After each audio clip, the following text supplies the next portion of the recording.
Good morning students. हम class 8th का chapter motion पढ़ रहे हैं। मोशन का हमारा पार्ट 4 है।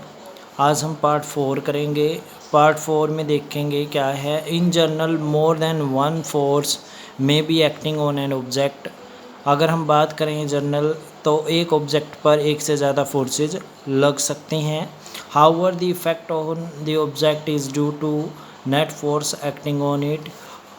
और जो ऑब्जेक्ट के ऊपर फोर्स लगेगी वो सभी का जोड़ लगेगी, मतलब जितनी फोर्सेस हैं उनका नेट लगेगी। नेट मतलब प्लस माइनस करके या फिर प्लस प्लस करके, ठीक है।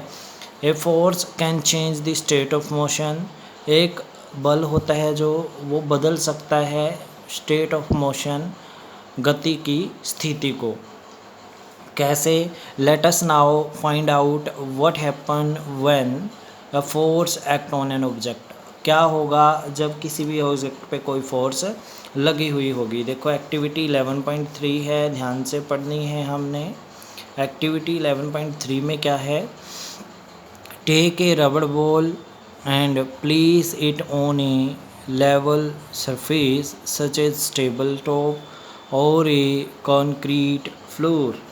Now gently push the ball along the level surface. Does the ball begin to move? Push the ball again while it still moving. Is there any change in its speed? Does it increase or decrease? अब देखो क्या कहा है इन्होंने। देखो हमने एक ball ले ली है।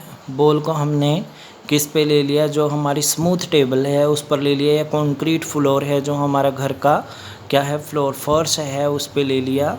उसके बाद कह रहे हैं उसको हमने थोड़ा सा धकेल दिया तो वो चलना शुरू कर देगी, गति करना शुरू कर देगी। उसको चलते चलते को फिर से हमने क्या कर दिया, मूव करवा दिया। अगर हम उसको फिर से पुश करेंगे, धकेलेंगे, तो वो और तेज़ गति से क्या करेगी, दौड़ने लगेगी। तो ये कह रही हैं is there any change in its speed. उसकी गति में क्या कोई चेंज आएगा? यस, आ जाएगा।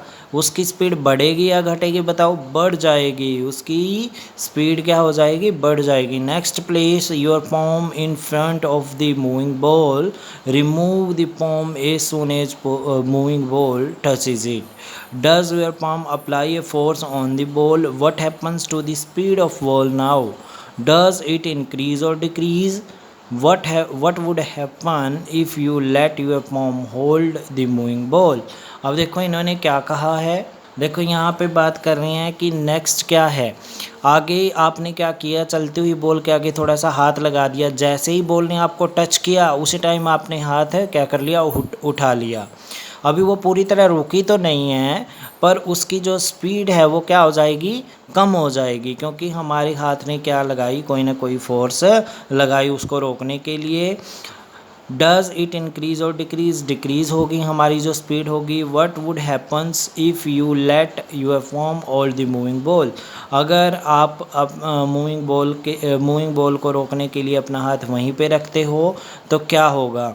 तो पेनफुल होगा, क्योंकि हमारे हाथ पे एकदम से टकराएगी। वो टकराने की वजह से क्या होगा, पेन होगा। या फिर हम ये कह सकते हैं हमारा हैंड क्या होगा, पीछे की तरफ जाएगा थोड़ा, क्योंकि बॉल ने जो फोर्स लगाई उसकी वजह से थोड़ी फोर्स हमारी हैंड पे लगी, जिसकी वजह से हमारा हैंड मूव करेगा पीछे की तरफ, ठीक है। उसके बाद हम देखते हैं you might recall similar situation for example while taking a penalty kick in the football. Penalty kick करते हैं जब फुटबॉल में, शुरू वाली।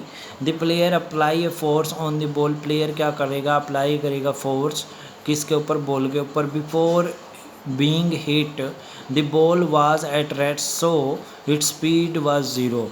कह रहे हैं कि जो पहले बीइंग हिट, इसको हिट मारेगा the ball at the rest, और जब बॉल रेस्ट में आ जाएगी so it speed was zero. अगर वहाँ पे खड़ी हो जाती है बॉल तो स्पीड तो ज़ीरो ही होगी ना उसकी। The applied forces makes the ball move towards the goal.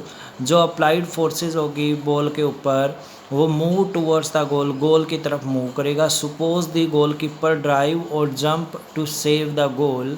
जो गोल कीपर होगा वो डाइव्स करेगा या जंप करेगा किसके ऊपर, बॉल के ऊपर, ताकि गोल ना हो, ठीक है ना। By his action the goal keeper try to apply forces on the moving ball, और इस एक्शन से गोल कीपर है जो वो फोर्स लगाएगा किसके ऊपर, जो चलती हुई बॉल है उसको रोकने के लिए। The forces applied by him can stop और डिफ्लेक्ट द बॉल, जो फोर्सेस बॉल के ऊपर लगाई जाएगी उसकी वजह से या तो बॉल रुक जाएगी या दूसरी तरफ डिफ्लेक्ट यानी मुड़ जाएगी। सेविंग ए गोल बीइंग स्कोर्ड, अगर वो रोक लेता है तो स्कोर हो जाता है। If the goal keeper succeed in stopping the ball the speed decreases to zero, और स्पीड उसकी क्या हो जाएगी, जीरो, अगर उसको रोकने में वो कामयाब हो जाता है। अगर सेविंग गोल है तो उसका स्कोर बन जाएगा, अगर सेविंग गोल नहीं है तो उसका स्कोर नहीं बनेगा। बाकी बात यहाँ पे हम बात कर रहे हैं, अगर वो उसको रोक लेता है तो स्पीड क्या हो जाएगी, ज़ीरो हो जाएगी धीरे धीरे ख़त्म होने के बाद। उसके बाद है these observation suggest that A force on an object में चेंज इट्स स्पीड। यहाँ की जो ऑब्जर्वेशन है सजेस्ट दैट, उन्होंने उनसे ये पता लगता है a force applied on an object, अगर किसी भी ऑब्जेक्ट के ऊपर फोर्स लगाई जाती है, मे चेंज इट्स स्पीड, उसकी स्पीड क्या हो जाती है, चेंज हो जाती है। यानी हम ये कह सकते हैं change in motion, change in motion is called speed. Change in motion किसके किसके साथ होगा, टाइम के साथ। किसके साथ होगा, टाइम के साथ। तो इन्होंने ये कहा है कि अगर गति में चेंज आ जाता है समय के साथ तो उसकी स्पीड कहलाती है।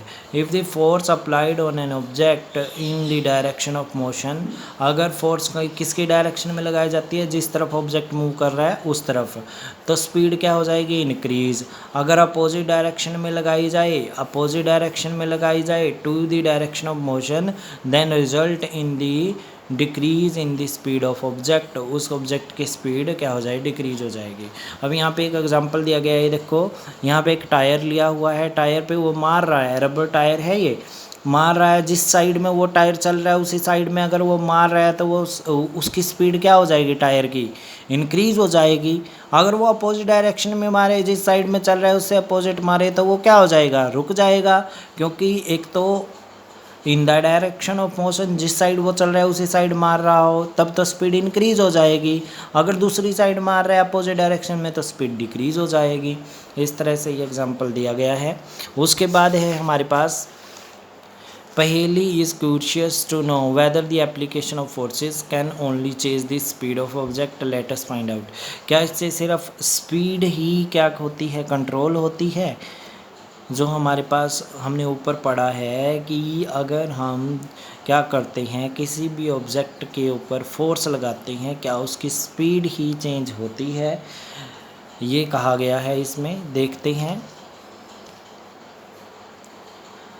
आज के लिए हम इतना ही करेंगे, कल हम पार्ट 5 करेंगे।